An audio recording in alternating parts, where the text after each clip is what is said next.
Thank you so much. What the judge just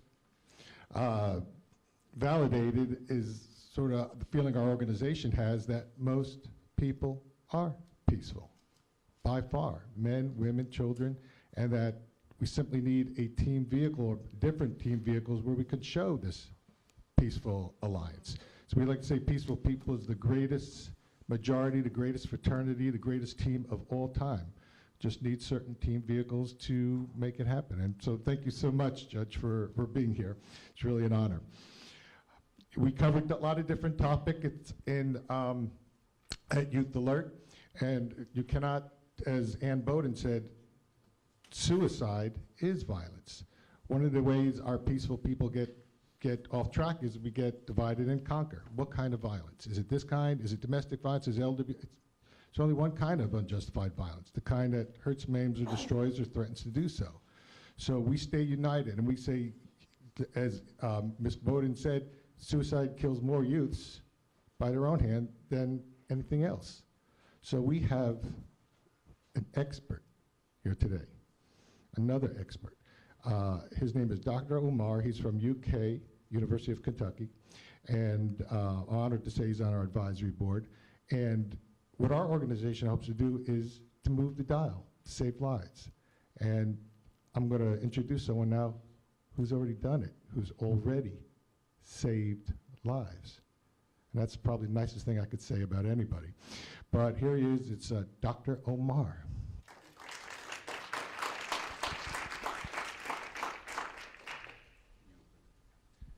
Good morning. Thank you for being here. I know it's tough and bad weather, but any number of people being here is good enough. I think one person can make a difference. And a lot of times people are reluctant, okay, well, why should it be me? Because it has to start somewhere. And I'll talk a little bit more, luckily or unfortunately, some of the speakers are not here, so I have a little bit more time, and I decided to show some slides. But before I go into this, I want to go back to a point this young man here made about juveniles and detention. We are the only country in the world that instead of treating kids and helping them, we put them in jail. And that never is a good option. It never helps these kids. I have been working with teens for 30 years, and it is very tough. No kid is born with the notion, I'm going to be bad, or I'm going to wake up today to do something. It's what we adults do to them is what makes them what they are. So society and parents and schools, this is what makes the kid who they are, not that they are born with the notion that they are going to be violent. And Doug knows, we started actually in Lexington to work with the court system, where before they sentence anybody to juvenile detention, they call us and say, can you help this kid? And so we work with the kid. Instead of sending them to jail, we provide them support and treatment and help. And it's had made a huge difference in the number of kids that actually go to juvenile detention rather than getting help, because that's the most part. And I'll tell you one thing. We can help any kid. The problem I have is getting the parents or the guardians or the adults to be on board.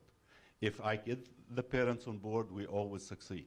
When we fail, when we cannot get the parents on board. Not because teenagers are just asking for help. And if you can provide it for them and be with them, then they're going to do fine.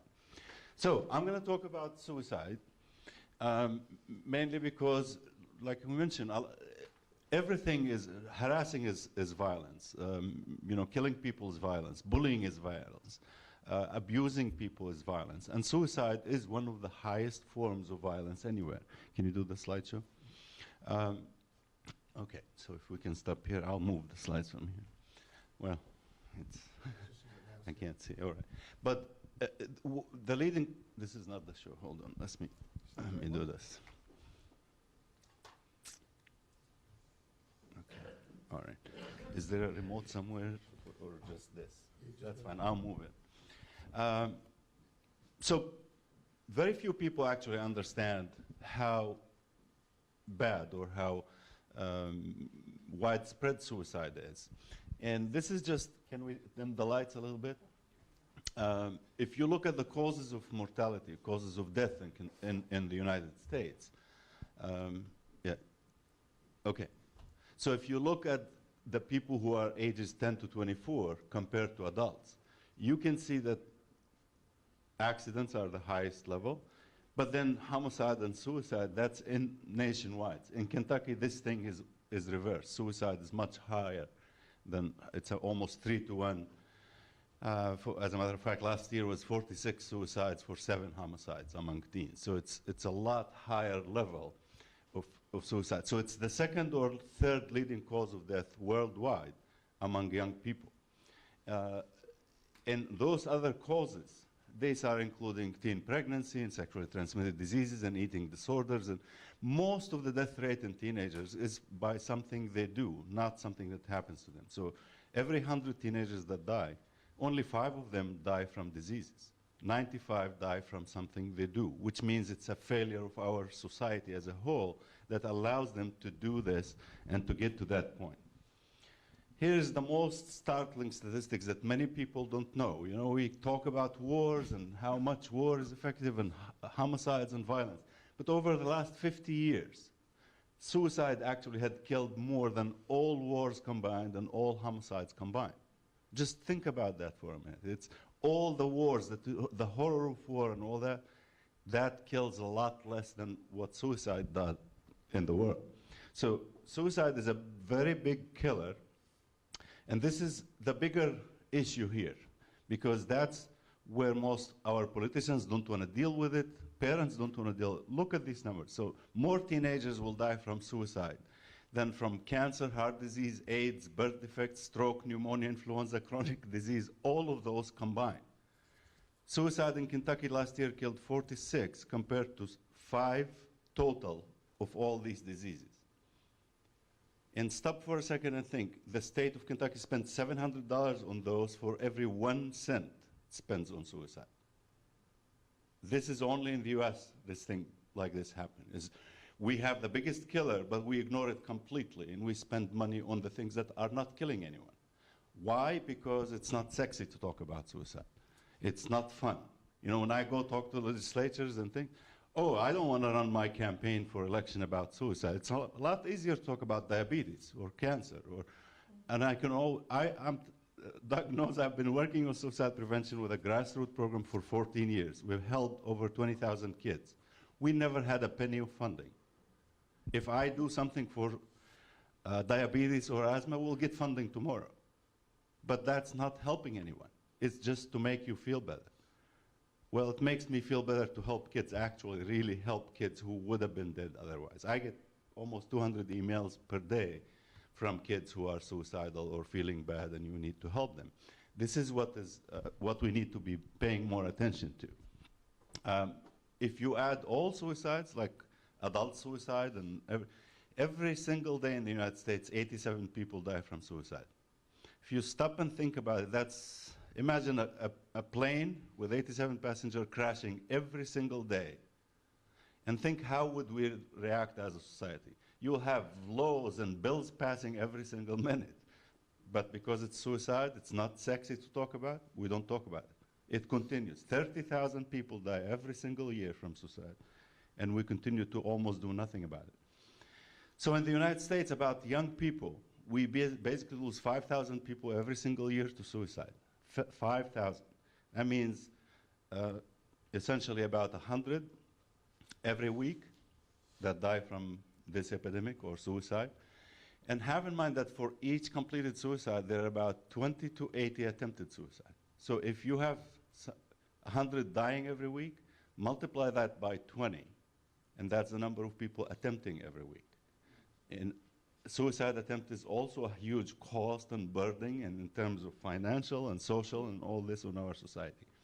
There are 4,100 attempts are made by the people every single day. And that's, we're talking only about 10 to 24, not about the whole group. That's every single day.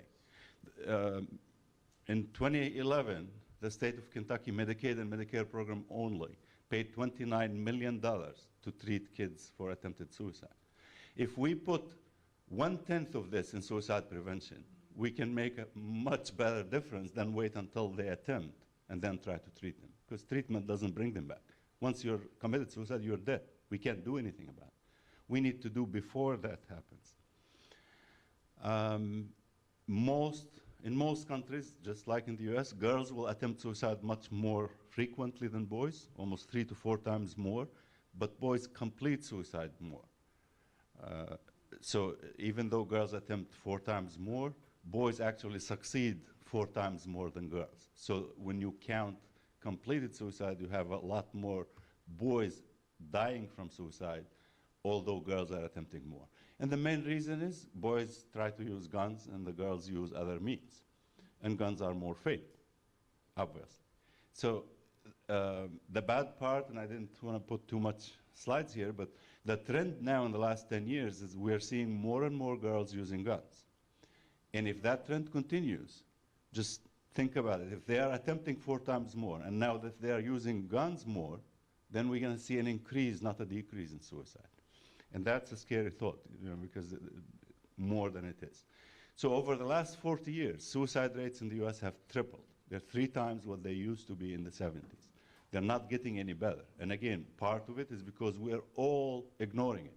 But if you really ask yourself or your neighbor or anybody else and see how many people actually are exposed or know somebody who attempted suicide or died from suicide. When we started doing youth suicide prevention back in 2000, we did a survey in Kentucky, and 76% of the respondents knew someone who was a victim or attempted suicide. So it's hitting everyone. It's not, it's not my kid. And that's what we usually hear. Well, it's not my kid. And I'll tell you a quick story about I have a kid who tried to kill himself at his 16th birthday. Both his parents, his father actually is a psychiatrist, his mother is a psychologist. They're very well-to-do financially. They gave him a Corvette as a gift for his 16th birthday, and he attempted suicide the same day. And I was talking to him 2 days later. He said, you know what? Having a Corvette is great, but I would rather have a dad more. That's what we are missing. We think that just by providing to our kids, we are doing what we need to do. Kids need support. They need you to be there, not just giving them money or cars or something like that. So why do they do that? Why do they kill themselves? It's basically, you can read all that stuff, but basically summarized by one thing. I'm in severe pain, anguish, mental pain, and that pain is not stopping. And I have no hope that's going to go away. That's basically the main summary. But when we talk to them, this is what I can't stop the pain, I can't think clearly, I can't make decisions, I can't see any way out, I'm really depressed and unhappy, the sadness continues to be there. And again, all this comes down to I am in pain, I have no hope of it getting better. The difference between kids and adults, though, is for kids because they don't develop that abstract thinking where, until about 18, 19 years of age, where you understand that something temporary can go away. It doesn't in kids. The kids think that it's the end of the world. If something happens to them now, they don't see tomorrow or 2 months down the line. So it might be something very simple, but to them, it is like broke up with a boyfriend or a girlfriend. At that moment, they think they will never have another relationship.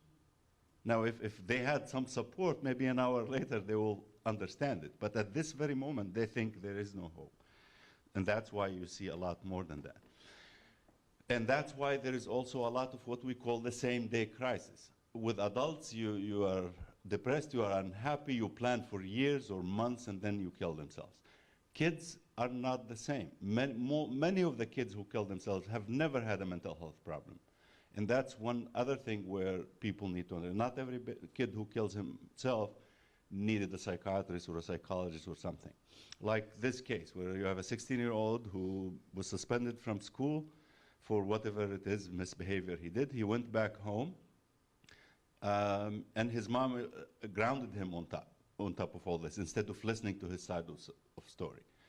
He went to the basement, found a gun, shot himself, and is killed. So 2 factors. One is the mom didn't actually bother to listen to him, and second, having an access to a mean. If there was no gun, he wouldn't be dead. And that's another part, I'll talk about it a little bit more. This is another case, a 17-year-old kid who was bullied at school, and one of the bullies told him, why don't you go home and shoot yourself? Nobody will miss you. And he did exactly that. And again, if there was any support system, if he went home and there wasn't a gun, he wouldn't be dead. I had a kid who was trying to kill himself, and he was telling me, I went home and started looking for my dad's gun. It took me an hour to find the gun, but then I didn't find the bullets there. And then after 40 minutes, I gave up. This is exactly what it is. And that's why I'll show you numbers later. Having a gun at home, your kid is 5 times more likely to die from suicide, with everything being equal, with no problems whatsoever. So I'm not here to tell you have guns or don't have guns. But if you have guns, lock them away and put the ammunition away from the gun. Because access to ammunition is going to increase your kid's chance of dying 5 times, 5-fold. And that's no joke either.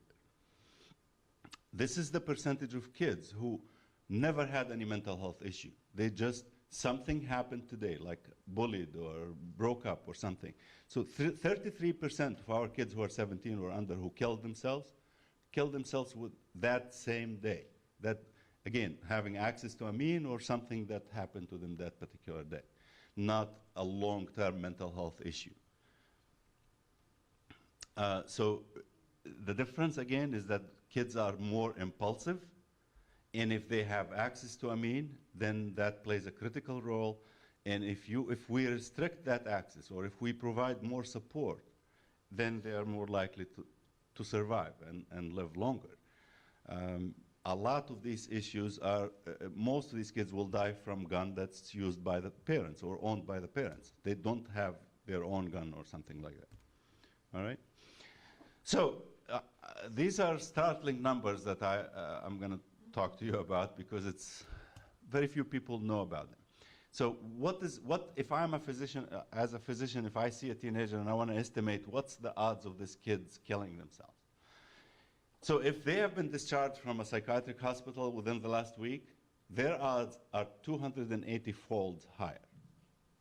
That doesn't mean that the reason is the psychiatric hospital. It's a combination of issues. It's the depression itself. It's the problem that they had that led them to go to the hospital, but also because our mental health system is in shambles. I mean, these kids are admitted to a hospital. They will keep them 5 days, 6 days, 7 days, put them on lots of medications, and send them with no follow-up.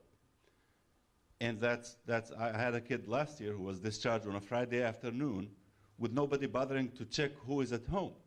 Both her parents were out of the country. She's 17, they discharged her Friday afternoon, she was dead Saturday morning. That shouldn't be happening, but unfortunately it is happening. If they have been discharged from a psych hospital over the last year, their odds are still 35 to 50 times higher. If they have a previous attempt of suicide, that means 20 times higher or more likely that they will attempt again. If they are substance abusers. But look at the number also. If you have a firearm at home, it's 5-fold increase regardless of anything else. So those are things that we need to have in mind. If you have a kid, if you're working with kids, if you're a teacher, if you're a judge, if you're a policeman who work with kids, have those things in mind. And before you let them go alone, think about these odds and what's that going to make of them. So really, to reduce suicide, for that matter, to reduce violence, to reduce anything, I will tell you from now, with respect to Doug and to myself about this, nothing works if you target preventing one issue in teens. There is nothing in teenagers that's separate. Suicide prevention, violence prevention, pregnancy prevention alone don't work. The average teenager gets, let's say you go and drink alcohol, then you are more likely to drive a car and get into an accident, or find a firearm and kill yourself or kill somebody else. These things are connected. So if we want to do any type of prevention, we need to work with the teen as a whole, all aspects of life, not just one thing at a time. And all starts with education. Going back to President Dewberry's and all, education about everything else, especially about suicide and how we prepare. And that can happen only if we get both the teenagers, the youth, the young people, the parents, and the educators, the school system. That's where it should start. With all respect to mental health professionals and physicians like myself, we cannot do it all. It has to be started at the home. If the home situation is bad, if the school situation is bad, if the society as a whole is not giving them a chance, it won't work. So we need to get all these involved. And this is one of the things I did in Lexington, is get parent organizations, school organizations, basically grassroots, media organizations all together. And we if you look at the data for Kentucky, you will see that Lexington and the surrounding area is the only area that suicide has not increased in the last 13 years, while everywhere else in the state is up. And again, we are doing that with no funding for 11, 12 years. If we had any resources, we'd probably do way more than we are doing now. So what can we do? First of all, we need to get rid of the myths, the nonsense that people keep repeating and think it's true when it is not. Educate people about what to look for and how to watch for and how to help these kids. By talking like this, using the media, using church sponsors groups, civic organizations, which is not that hard to do. It just needs people who are willing to do. We need to get rid of the notion that if you talk about it, they will do it, because this is what our politicians use all the time. If you talk about suicide, they will do so. If you talk about sex, they will go have sex. No, they don't. The more knowledge is more power. And I can show you hundreds, if not thousands of studies showing that. I challenge anyone. I went to the legislature and challenged them the same thing. Show me one study that says that if you talk about it, they'll do it. There isn't any. It's the more power, the more knowledge you have, the more power. So that myth is gone, and we need to get rid of it and understand that, no, we need to talk about these things. The other myth is that if somebody is just talking about suicide, they're not at risk. That's not true. If they're talking about it, they're thinking about it. And if we ignore it, it will go there. And the third one is, it's impulsive and there is nothing you can do. Not true.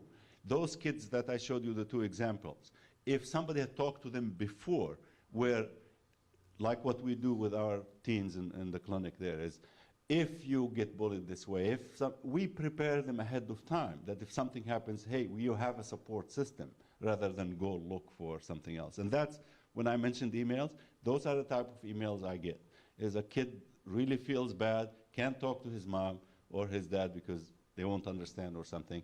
And some of them tell me, I know it's 2 in the morning and you're not gonna read it, but I know you care, and just writing it already made me feel better. And that's the difference. That's really how they survive. Then we work with them further and give them more resources and more way to handle these things and do better. So if you see any suicide, any kid you know who is talking about suicide, any kid who already attempted suicide, any kid who feels really not himself, different, out of character behavior, and I'll talk about these things in a minute in more detail. So if they're saying something like, I would be better off dead, or you won't have me much around, much longer, or I wish I was dead, or I'm going to kill myself. Take that seriously. It isn't a joke. And this is for also the youth. You guys, the young people, you need to be supportive to your friends. When one of your friends is saying that, take it seriously. Talk to someone about it. If they are doing things that they attempted suicide in the past, like 1 out of 3 completed suicides are not the first attempt, usually. So they have tried before. But of course, there are people who never attempted, and so there's always going to be a first one. But those who have attempted are at higher risk. And there is no such a thing as half-hearted. Teenagers don't understand what is fatal and what is not. So when a girl takes 2 aspirins and thinking that's going to kill her, and her mom ignores it, no, wasn't a half-hearted thing. She actually believed that those are going to kill her. It is not unusual for a 15-year-old to think that a few Tylenols will kill him, while shot in the head will not. They don't understand what is fatal and what is not. So any attempt is an attempt, and we need to really take it seriously. So if you know of somebody who has attempted, don't keep it secret. Try to get help without just leaving it alone and move on. If your kids start doing things that they're not usually doing, like changes in attendance to school, problem with academic performance, they were an A student and now they are not.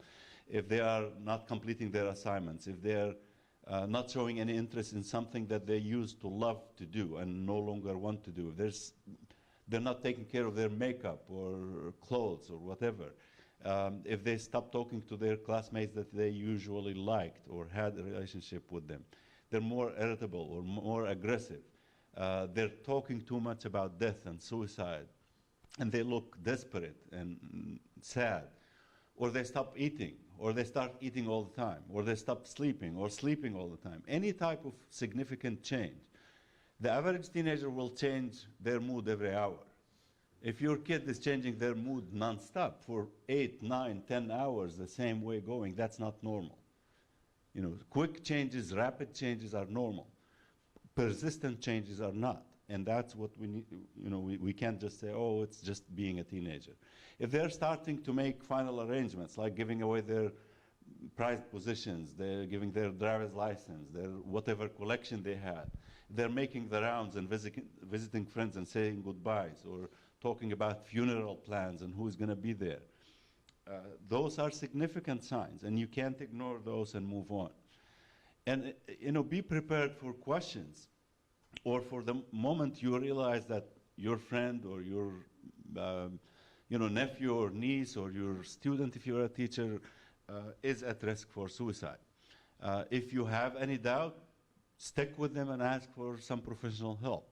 Many times you alone can help these kids, but sometimes you're going to need more than that. But basically, there are simple things that you need to remember, like be neutral, not judgmental when you want to talk or listen to a teenager, but also be supportive at the same time.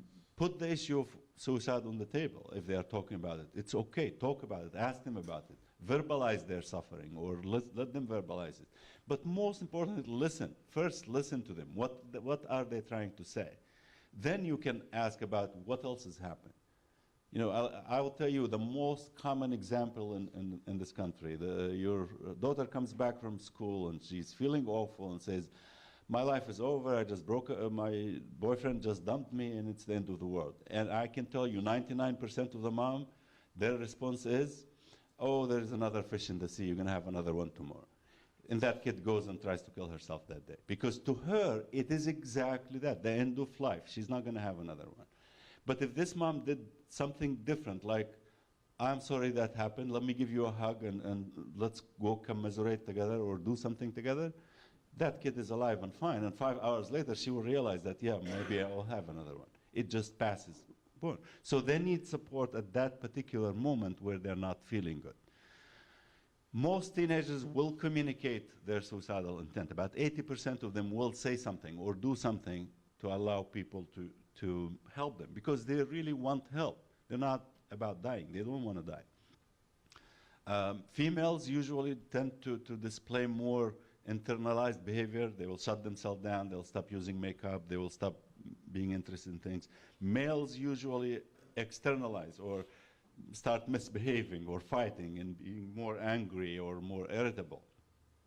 They will start saying statements like this: no point in going on, I can't take it anymore, I have nothing left to live for. Any type of these statements is important and should be taken seriously at that time. What you can say as an adult or as a friend, as teenagers, are simple things like, I'm glad you told me, I want to help. I'll find somebody else to help. I'll stay with you until we find help. Very simple things. Like I tell you, over the last, since October of 2000 until now, I probably dealt with 22,000 kids who were at risk for suicide. And 90% of the time, I did not need to do anything more than being there for them, supportive and showing that I care and I'm with them to do what is needed. They did not need medication or admission to hospitals or any of that. And that anybody can do. It doesn't need you to be a physician or a psychiatrist or anybody else to do that. The bad things that you should avoid to say is things like, it's just a phase, or you'll snap out of it, or things that make them feel even worse, like stop being selfish, or you're just trying to get attention. Yeah, they are trying to get attention because they are suffering and they want help. So it's okay for them to try to get attention. Or the worst part, when somebody tells them just get over it. Well, if they know how to get over it, they will get over it. They just don't know, and that's why they need your support. You should never try to let them bargain you out of getting the, and that's for the young people here. Many of your friends who are like that, they will tell you how bad they feel, but they will ask you not to tell anyone. That's the one thing you want to avoid. Don't let them bargain you out of helping them or finding somebody to help them. Be careful with things like suicide contracts or no suicide contracts. I don't know if you know what I'm talking about, but a lot of psychiatrists or psychologists, they will tell you, sign this contract that you're not going to commit suicide after you leave. And there are points for that and points against it. My personal philosophy is, my relationship with the teen is about trust. And if I want that kid to trust me that I'm there because I care about them and want to help them, if I ask him to sign me a piece of paper, I'm telling him I don't trust you. How do I expect him to trust me? So I never do contracts, ever. And hopefully we'll continue, but we never lost a kid that we worked with. Mainly because it's more about support and trust, not about signing contracts. But if somebody feels differently, that's fine. There are about 50% of providers, mental health providers, still work with contracts. That's fine. Don't threaten them. That's one of the other things. Don't threaten your friend or your nephew or your niece or your student that if you don't do that, this is what it is. But basically, any of you can be a lifesaver if you learn how to ask the question, ask how they feel, what do they want, respond to their emotion and show that you care about them and you support them, and encourage them and stick with them. Don't leave them alone. For the most part, you either can help them or postpone the act. And in teenagers, if you postpone it 5 hours, 10 hours, that's life and death difference. So you can actually do a lot of this your own. And I always remember this young lady who was 16-year-old whose friend wanted to kill herself and asked her not to tell anyone, and otherwise she will be really mad at her or whatever. She went and told and got help, and that kid was still alive today. And this Kelly, who got the wrath of her friend, said, I would rather have a mad friend than a dead friend. And I think that is the biggest issue we need to remember, especially for young people. It's always better to have a mad friend than a dead friend. Now I'll stop here and answer any questions for you. And I want to remember the adults in the group that we need to stop in this country treating kids as they're a problem to be solved. Teens have a lot to offer. They are a resource that we can develop and make our future, not a problem that we need to solve. Thank you. Boy, I got a few questions. Anybody in the audience have a question? Right here. Doctor, what kind of stance can we make against the social media who promotes violence and suicide? Specifically, the issue that I had was back in September of last year. I was working with a teenager through Facebook who posted a suicide note. I followed the authorities and got him to a position of safety, found out that this was a regular occurrence with him. His significant other got very irate with me, very angry, said that if anybody, I should be the one who was hospitalized because I'm more likely to commit than he is. And then about 3 days later, after his significant other was still hospitalized, he posted a video of him being in pain, a very dark song in the background, and physically cutting himself on that open video.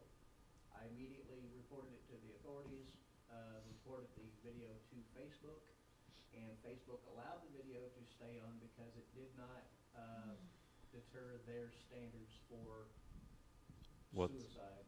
And I mean, when he's blatantly cutting himself open, drawing blood, how does that not violate the standards? Well, there are a lot of good things that come out of the media, and there are a lot of bad things also. In Europe, for example, we already have hospitals where for internet addiction, where actually put people for 6 weeks or more for rehab. We still could not get the US to classify that as a disease. The European Union government 7 years ago put 60 million euros to investigate that and develop guidelines. So we're way behind in this. But directly to your questions, there are two parts of things, self-harm and suicide. Self-harm does not always mean suicide. A lot of kids who do self-harm, like cutting or pulling hair or something, they do it because they are in pain. And they're in pain that they don't know how to combat that anguish or mental pain, especially victims of sexual abuse and other things. And what happens when they cut themselves or pull their hair is your brain dumps something called endorphin, which is a chemical that's very similar to morphine. So the more you do this, you become addicted to that. And this is your only relief. You hurt yourself, you cause physical pain that dumps endorphin, and that relaxes your brain and the mental anguish goes away a little bit. The problem with it is most people don't know, again, what's fatal and what is not. I had a kid like what was not trying to kill herself, but she cut herself here, ended up cutting her jugular vein. So those things do happen. And that doesn't mean we need to ignore them and not help them. They're always at risk. If not for immediate suicide, they're at risk for repetitive or recurrent behavior like this that can take their life sooner or later, or even if it's an infection or whatever. So from my standpoint, you did the right thing. From Facebook standpoint, oh, how much people can they get hits on that place? That's why to them, well, that doesn't mean the standard for suicide. It's just a little blood. I mean, remember a couple of years ago, they showed actual suicide? So we can't trust the social media to do what's right and what's wrong, because their main purpose is making money. They could care less about who dies and who doesn't. It's up to us. And if you feel that you did the right thing, you should care less what the girlfriend thought. Because if I care about what do you know how many parents hate my guts because I'm helping their kids? That's their problem. I don't care what the parent's gonna think if I'm confident that this kid needs all the help that they can get. But I can tell you, almost 100% of the parents who have anorexic kids don't believe that it's a disease. And if I rely on them, these kids will be dead. Anorexia kills between 5 to 50% of anorexics will die from the disease. And if you continue to treat it as it's not a disease, they will die. So there are times where, you know what, whatever they want to think, let them think. You do what's the right thing to do. You know, I live on that theory. You know, I'd rather them be mad and alive than Exactly. dead. But It's hard. It just really baffled me when Facebook allowed that video to stay up there, and yet I hear Mark Zuckerberg putting so much into education and outreach for this, and it's like that you. Well, yeah, but this gets more hits. Yeah, I mean, that's what it comes down to. Right. Yes. Can you put your contact information back up there again? Sure.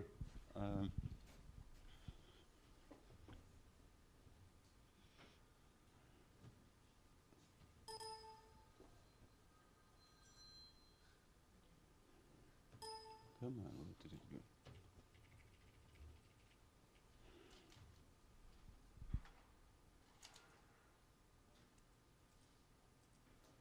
All right. And you're welcome to email me anytime. You can't catch me on a phone, but email, I'll always be available to answer. Any other questions?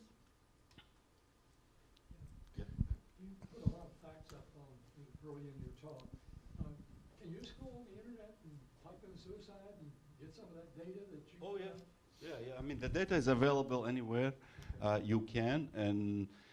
But, you know, if you type suicide, you're going to get about 10 million hits. But there's something called Suicide Prevention Resource Center, SPRS.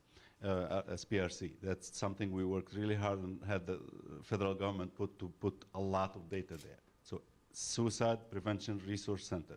Their website has a lot of data. Then there is SAMHSA, which is the Substance Abuse and Mental Health Agency. That has a lot of data. Then if you want about teens, the best data is go to the CDC website, CDC, or just type YRBS, which is Youth Risk Behavior Survey, YRBS. Just type that in Google, and it will take you to the Youth Risk Behavior Survey, and then you can look at data on everything about teens. How many kids feeling sad, how many kids are thinking about suicide. For each state, you can take it nationally, and there is a breakdown state by state. That's probably the best actual data you can get. What was it again? YRBS, Youth Risk Behavior Survey, YRBS. That's really the best resource for not just suicide, but violence and drug abuse, everything. This is done every 2 years, so it's updated every 2 years, and Kentucky is one of the, there's only 3 states that don't participate, so Kentucky is always there, and you will find data on Kentucky and on the national level. Mm-hmm. I got 2 questions. So you got time for 2 more questions? All the time you want. Suicide and youth. So does suicide disproportionately affect youth, and is it just America or is it worldwide? So suicide disproportionately does affect youth, 10 to 24 age group. Like you said, it's the second, like I showed you before, or the third leading cause of death. That's a very high level. The next higher group is single men over 65. But this is the highest group. Now, Second is 65. single men over 65. Right? So among youth, depends where you live. There are countries that they have culturally encouraged suicide, like Japan, for example. So they have higher rates than us, than the US. New Zealand has the highest rate of youth suicide in the world. And as you might be aware, I've been working with them for the last 3 years and we already are, it is the amazing thing, is the difference between here and there. I can't get anybody to help from government agencies. In New Zealand, the government jumped in immediately when we offered how to help. And we are already seeing reduction in just 3 years of work. In the US, among youth, Native American youth and Alaskan youth have the highest rate of suicide among all groups. Then gays and lesbian youth are third. The lowest, by the way, is African American youth. And part of the reason is most African American kids, despite all the poverty and the problem and the discrimination, still have family unit. And if the family is not there, there is a neighbor or a cousin or something. So there is some adult support which helps reduce suicide. So Native Americans, Alaskan, white upper middle class, this is the highest rates. Yeah. By the way, we are going to test everybody on all this, so tell me. One last question. We're all about prevention, right? Prevention is the new cure. Did you say that 90% of the youths that call you and talk about you don't need treatment, all you do is be there? Is that the cure? Well, like I said, most of teenagers, 30% of teenagers under 17, or 33%, is they don't have a mental health problem. They have a something happened problem. Somebody bullied me, my dad was unhappy with me, my mom yelled at me, something like that. Those are the ones that don't need much other than reassurance and support. So I don't want anybody to get the wrong message that if somebody has depression or has bipolar disorder that you can cure them by being there. That's not the case. It's the 33% who all they need is somebody supportive. Those are very easy to handle. And what basically reassurance, talking, making sure that they understand how much you care. And of course, in my case, if they are actually patients of the clinic, then we try to get the parents on board or the teachers or the school. If there is a bullying case, we go to the school and we talk to them and things like that. But a lot of time, again, what you can do, every one of us can do, is help this kid postpone this decision for a few hours. It might not succeed every time, but for the most part, if you postpone it a few hours, you have a much better chance of it not happening. And that I don't see why anybody can't help with. If a teen is wanting to talk to you, or if you see a teen that's feeling sad or desperate or unhappy, jump in and ask them what can I do? Is there something you feel sad about? Can I talk to you about it? I'm willing to listen about it.